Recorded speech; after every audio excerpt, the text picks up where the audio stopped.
கன்னிராசினியர்களுக்கு அன்பான வணக்கங்கள். கன்னிராசியை பொறுத்த வரைக்கும் இந்த 16/2 முதல் 22/2 வரை இந்த ஒரு வார காலம் எப்படி இருக்குங்கிறது பார்க்க போகிறோம்.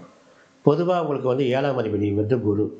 அந்த 7ஆம் அதிபதி குரு வந்து உங்களுக்கு 10ஆம் இடம் தொழிற்சலம் சொல்ல முடியா, அங்கே வக்ரமாக இருக்கார். கன்னிராசியை பொறுத்த வரைக்கும் 7ஆம் இடத்து அதிபதி 10ஆம் இடத்துல வக்ரமாக இருக்கார். அப்போ என்ன நடக்கும்?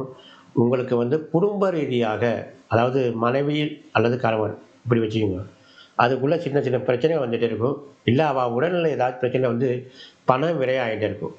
தொழில் ஸ்தானத்தில் வக்கரம் மாறார். யார்? தொழில் அதாவது 7ஆம் இடத்து அதிபதியாக தொழில் ஸ்தானத்தில் வக்கரம் மாறதுனால தொழில் ரீதியாக கொஞ்சம் பணப்புழக்கம் கொஞ்சம் கொஞ்சம் கம்மியாக இருக்கும். பணம் வந்து வந்தாலும் செலவுகள் வந்துகிட்டே தான் இருக்கும்.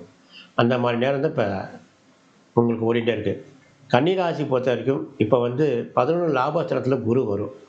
அப்படி வரும்போது குரு உச்சத்தில் வருவார். அப்போ வந்து உங்களுக்கு வந்து ரொம்ப சாதகமாக இருக்கும். அது வருகின்ற வாரத்தில் பார்ப்போம். இன்னும் வந்து குரு பயிற்சி உங்களுக்கு ஆகணும், அதுக்கு நாட்கள் இருக்குது.